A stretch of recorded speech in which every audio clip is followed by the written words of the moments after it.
La víspera del Día del Trabajador encuentra a los argentinos, a los sanjuaninos, con el corazón en la garganta, plenamente conscientes de la situación que afecta al empresariado. Los sindicatos pactaron frenar despidos a cambio de resignar una porción de salarios. Fue el mal menor frente a una pandemia que derivó en una cuarentena asfixiante.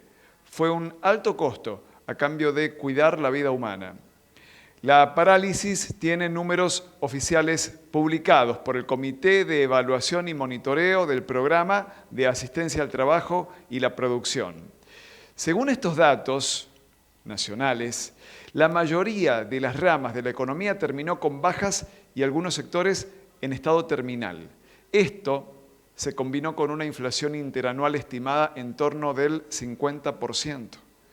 Por supuesto, la mayor preocupación es el cierre de empresas afectadas. Los peores derrumbes ocurrieron en el ámbito del turismo, con pérdidas del 57%. También en el entretenimiento y la cultura, con una caída del orden del 55%. Entre ambos grupos emplean a unas 380.000 personas en todo el país. La industria manufacturera y el comercio también tienen serios inconvenientes y es donde más impacta la crisis en términos laborales, porque es el segmento de mayor concentración de salarios. Se estima que allí trabajan más de 2.2 millones de argentinos y argentinas. Mientras el gobierno de Alberto Fernández puede exhibir con cierto alivio el achatamiento de la curva de contagios, pero no puede dar por ganada la batalla contra el COVID-19, hay un malestar ostensible en al menos un grupo de empresarios que presiona por una liberación de su actividad. No conforma el programa de pago de salarios con ayuda del Estado, porque esto no remedia las pérdidas. En este marco, el industrial textil sanjuanino Sergio Vallejos tuvo un exabrupto tras ser condenado por la justicia de flagrancia por haber violado la cuarentena, concentrando su personal dentro de su fábrica sin autorización. Dijo que todo lo que se ve en la televisión es virtual y que las víctimas reales de la pandemia son los empresarios. Somos las verdaderas víctimas, insistió disgustado. Sugirió de esta manera que la cuarentena solo ha tenido efectos nocivos para la economía. Desde su punto de vista, fue inútil el aislamiento domiciliario. Desde ese enfoque, si San Juan aún no tiene coronavirus en las calles, eso no tiene absolutamente nada que ver con las medidas sanitarias. Fue pura casualidad, azar, destino.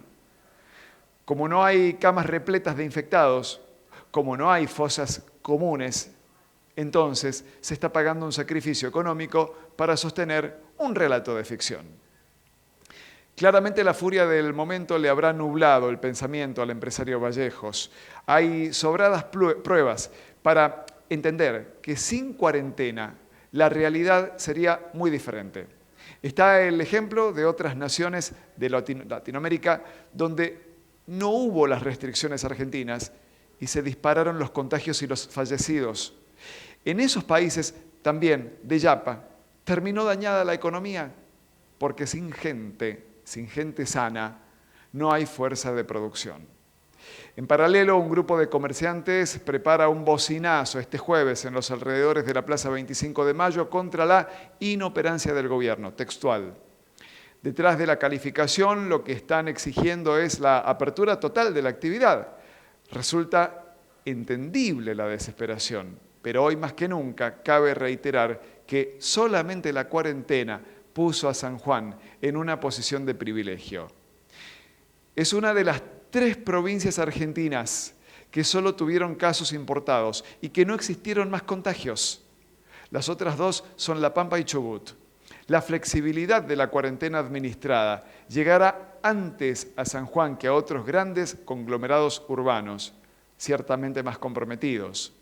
Todo esto se ganó con una vigilancia epidemiológica y con medidas extremas que tuvieron efectos colaterales. El Día del Trabajador llega muy diferente a lo que cualquiera podría haber imaginado. Explotó el coronavirus a nivel internacional y barrió como un tsunami. La crisis sanitaria parece controlada, aunque esa situación sea precaria y momentánea.